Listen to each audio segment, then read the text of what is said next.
ગઈ 30 જૂનના રાતે અને 1 જુલાઈના વહેલા સવારે અમદાવાદ શહેરમાં, અમદાવાદ જે એક વર્લ્ડ હેરિટેજ સિટી છે, એમની અંદર સરખેજ રોઝા કરીને જે એક યુનેસ્કોમાં વર્લ્ડ હેરિટેજ સાઇટ આવે છે, એ હેરિટેજ સાઇટની અંદર જાણ પડે છે પોલીસનું કે જે એમના પંચતન કલશ હોય છે એ ગુંબજ ઉપર એમની ચોરી કરવામાં આવેલ હતું. અને એ ચોરી એ આખી બહુ મોટી હેરિટેજ સાઇટમાં કઈ રીતે થઈ, કેવી રીતે થઈ, એ બાબતે ક્રાઇમ બ્રાન્ચે તપાસ કરી.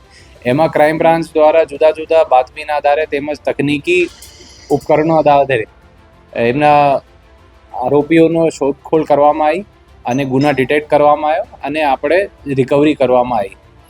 એ જે સરખેજ રોઝા ગુંબજ છે એમનો એક્રોપોલિસ ઓફ અમદાવાદ નામે એ યુનેસ્કોની લિસ્ટમાં પ્રખ્યાત પણ છે.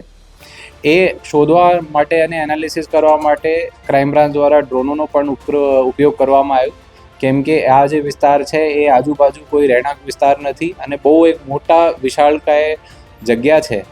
તો એ કરીને પોલીસ દ્વારા જુદા જુદા જગ્યાઓ રેડો પાડવામાં આવી અને એ રેડોના આધારે મુદ્દામાલની રિકવરી કરવામાં આવી અને સાથે 4 આરોપીઓની અટકાયત પણ કરવામાં આવેલી છે અને અમુક આરોપી હજી પકડવા ઉપર બાકી છે.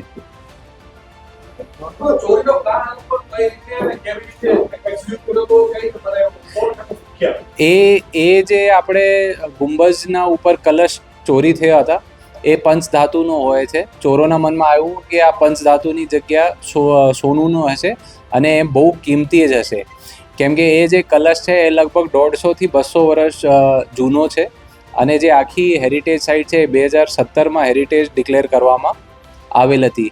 તો એમનું લાગતું હતું કે આ રાતે ત્યાં આજુબાજુ લોકોની નજરોથી બચીને એ ગુંબજ આખો પાડવામાં આવે અને એ ગુંબજનું વેચાણ કરવાથી સોનું લાગતું હતું, પણ ખરેખર એ પંચધાતુનો જૂનો ગુંબજ બનાવેલું છે. આરોપીમાં અલગ અલગ વિસ્તારોના આરોપીઓ છે. એમાં સુરેશભાઈ દંતાણી છે એક આરોપી, બીજા આરોપી મુન્નાભાઈ દંતાણી, વિષ્ણુભાઈ ચુનાભાઈ દંતાણી, ગોપાલભાઈ ધર્મેશભાઈ દંતાણી.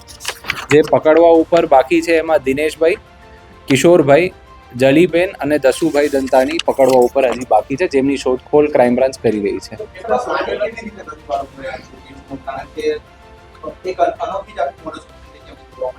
એ લોકો દ્વારા મોટો એક દોરડો બાંધીને, એક ખૂબ જ લાંબા દોરડા બાંધીને એ કલશ ઉપર ફેંકવામાં આવેલું હતું ને ઘણા ડિસ્ટન્સથી એ કલશ ખેંચીને પાડવામાં આવ્યું હતું અને એ કલશ લીધા પછી એ લોકોના એમના મૂળ સ્વરૂપ જે કલશ હતા પંચધાતુના, એમના જુદા જુદા ભાગલામાં તોડવામાં આવેલું હતું. તો એ રીતે આપણે એમની રિકવરી પણ કરી છે. એ આપણે હજી પૂછપરછમાં આપણે પૂછીએ છીએ, કેમ કે એ જે ગુંબજ છે એ એમના વજન પણ બહુ ઝાઝું હતું અને જ્યાં એ મૂકેલા હતા કલશ એ પણ હાઈટ ઝાઝી હતી. તો એ દોરડા એ લોકોએ કઈ રીતે ફેંક્યા અને કોને પકડ્યા એ બાબત અમે અત્યારે પૂછપરછ કરી રહ્યા છીએ. સાઈડ છે એમને લાગતું હતું કે અહીંયા યુનેસ્કો વગેરે લખેલું છે તો એમની કિંમત બહુ ઝાઝી હશે, તો એમને મૂળ લાગતું હતું કે આ જે કલશ છે એ સોનુનું હશે, પણ એ પંચધાતુના એ કલશ હતા. એ ચોરી કર્યા પછી એમની વેચાણ કરવાની, એમને જે કલશના જુદા જુદા ભાગ કાપીને એમને વેચાણ કરવાની તૈયારી હતી. એ પહેલા કહે છે કે રેકી કરવા આવેલા હતા, એ હજી અમે પૂછપરછ કરીએ છીએ. એમ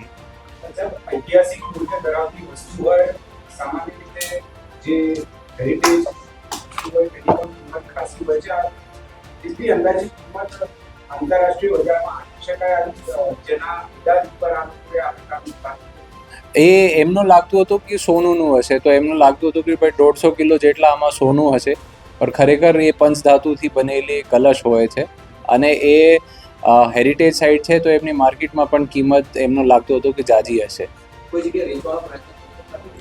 એ ટુકડા કરીને વેચવાનો પ્રયત્ન કરતા હતા. તે દરમિયાન ક્રાઇમ બ્રાન્ચને બાતમી મળી અને એ આધારે અમે ગુના શોધ્યો છે. એ એક જ વિસ્તારના મૂળ નિવાસીઓ છે અને આજુબાજુ એકબીજાને ઓળખતા હતા અને ત્યારે એ લોકો દ્વારા કાવતરા રચવામાં આવેલું હતું અને અહીંયા એ ગુનાનો એમનો સ્વરૂપ આપવામાં આવેલો હતો. એ આખો હેરિટેજ સાઇટ છે એ બહુ વિશાળકાય જગ્યા છે અને એમાં ઘણી બધી એન્ટ્રી એક્ઝિટો છે. તો એ આપણે કઈ કઈ દિશામાં જઈ શકીએ, કઈ કઈ એનાલિસિસ કે કઈ રીતે લઈ ગયા છે, ક્યાંથી એમને આખો કલશ ખસેડ્યા છે, ટ્રેક્સ ક્યાં પડ્યા છે, એ બાબત આપણે ડ્રોનનો ઉપયોગ કર્યો હતો. એમાં 4 પકડાઈ ગયા છે અને 4 હજી પકડવાનું ઉપર બાકી છે.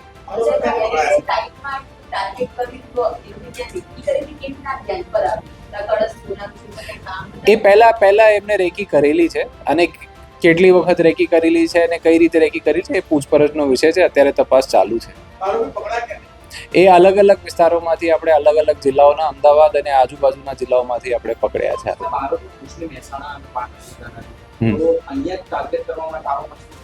નહીં, અગાઉ પણ એ અમદાવાદમાં જે પ્રેસ નોટ આપ સૌ જોડે શેર કરવામાં આવેલું છે, એ અગાઉ અમદાવાદમાં પણ એક ચોરી કરી ચૂક્યા છે.